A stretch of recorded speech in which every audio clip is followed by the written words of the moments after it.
Alright, so we're back with episode 5 of The Rings of Power, and we're also back with the Harfort storyline, unfortunately. And the Meteor Man needs to get hooked on phonics. I'm not sure how many people will even get that reference. But no, seriously, you got one child trying to teach the other how to talk, as well as teach them the difference between good and evil, which she surprisingly knows very little about.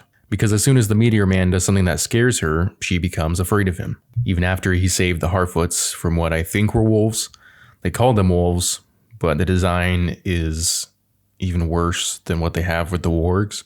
But her elders in the Harfoot community were right, in my opinion. Nori is way over her head, and I get that the whole point of The Lord of the Rings and The Hobbit is that even the smallest people can make a difference. But Frodo wasn't trying to convince Gandalf that he was a good person, nor did he endanger all of Hobbit. And don't forget that while the movies focused on the part about how small people can change the world, that they also left out the stuff about the divine rights of kings. Now, there are more clues that Amazon is dropping that the Meteor Man could be Sauron, or at least they want us to think that he's Sauron with the fire and eye imagery. We get a quick scene with Eminem and his entourage. In the promotional material, I believe these were said to be priestesses from Rhûn, which is in this area.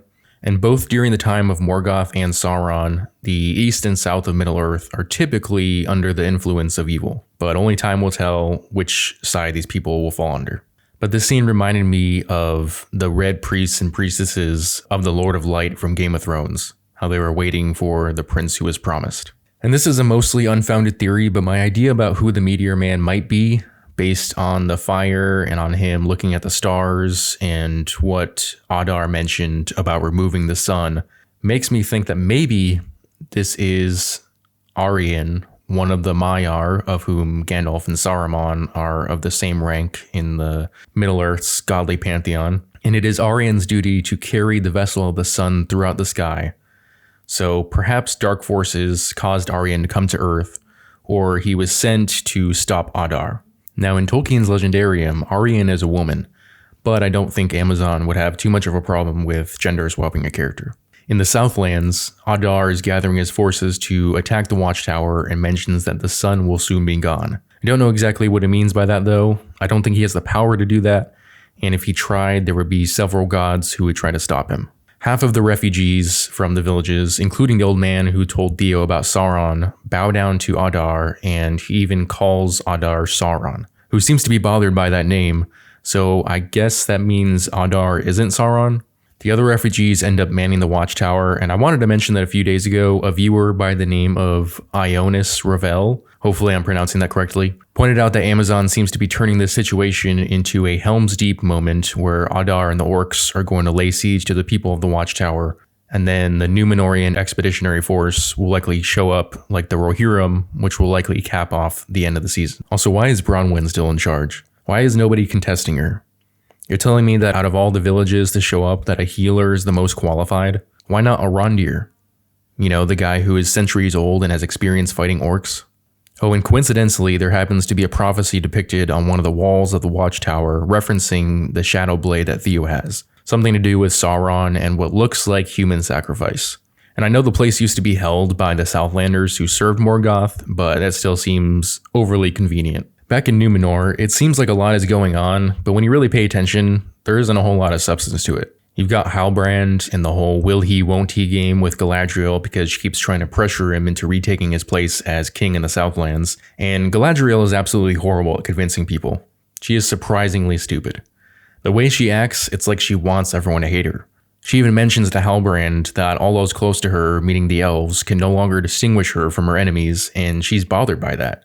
So you would think that the oldest and wisest being in Middle-earth could take some social cues and at least try not to act like an insufferable child. She's also managed to scare Miriel into thinking that if Númenor supports the elves, then the island will be saved. What else happens here? Oh yeah, Isildur is able to sort of bribe his way into the expeditionary force. Galadriel fights some green Númenorian soldiers in a town square. A very badly choreographed fight that reminded my wife of the live-action Mulan film where she was, I think, a kid fighting people in the town square. That, plus the Harfoot song at the beginning, made this feel like a weird Disney movie. Though even the most annoying Disney movies typically have better writing than this show. Oh, and remember Kemen? He tries to call his dad a bitch for going along with Galadriel's plan, but Pharazôn, in a very diplomatic way, tells his punk of a son that they're going to colonize the shit out of Middle-earth. take the resources, and make Numenor even more prosperous. And even though he's meant to be the bad guy, I think Pharazôn is probably the best written character in Numenor at this point.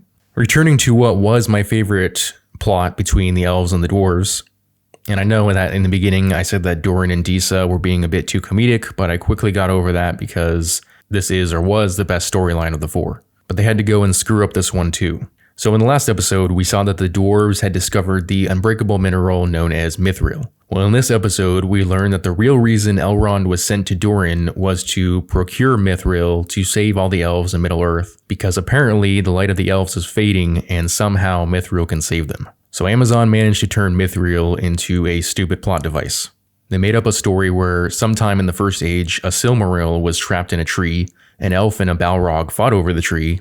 It was struck by lightning, which sent the light of the Silmaril underground, where it became mithril. First of all, that story never happens in the books, and this plot point is retarded for several reasons. One, the fading of the light of the elves in Middle-earth was a natural occurrence with the coming of the Age of Men. They even mention that in Lord of the Rings films. So not only does this contradict the books, but also the movies that are supposed to tie into the show as well. Two, the elves were able to fix this problem by sailing to the Undying Lands at the end of the Third Age. They don't need to carry mithril batteries to recharge themselves with light, which also ignores the fact that there are elves in Middle-earth who never went to Aman and never saw the light of the two trees. Are those elves also going to die if they don't recharge their batteries? 3, this removes not only the dwarves having discovered the main source of mithril on Middle-earth, but by explaining that it's a product of a Silmaril, ignores the fact that mithril was found on Numenor and likely Aman as well. Honestly, the plot that I thought they were going for was that Celeborn had been approached by Sauron in his fair form and asked to build a forge powerful enough to create the Rings of Power and needed mithril to do so. But what Amazon decided to do is so much stupider and an unnecessary alteration to the lore. Am I going too far in saying that this was the worst episode so far? The plots are getting dumber and less coherent with each new episode, and most of the characters are awful. Dorian and Disa are okay. Elendil, I think, is written well, but we don't get enough of his character. And concerning Adar, who is likely the main enemy for the season, I think the actor Joseph Mall does an amazing job. I just think that his character hasn't been given enough to do, and that the information that's been revealed about him so far has been pretty underwhelming. I do have a theory on what the true identity of Sauron is, but I'm going to make a separate video for that. Let me know what you guys thought about this episode in the comment section below. If you guys enjoyed this video, I'd appreciate it if you hit that like button and subscribe to my channel. Also, click that notification bell so you never miss out on a new video. I'll see y'all next time. Bye.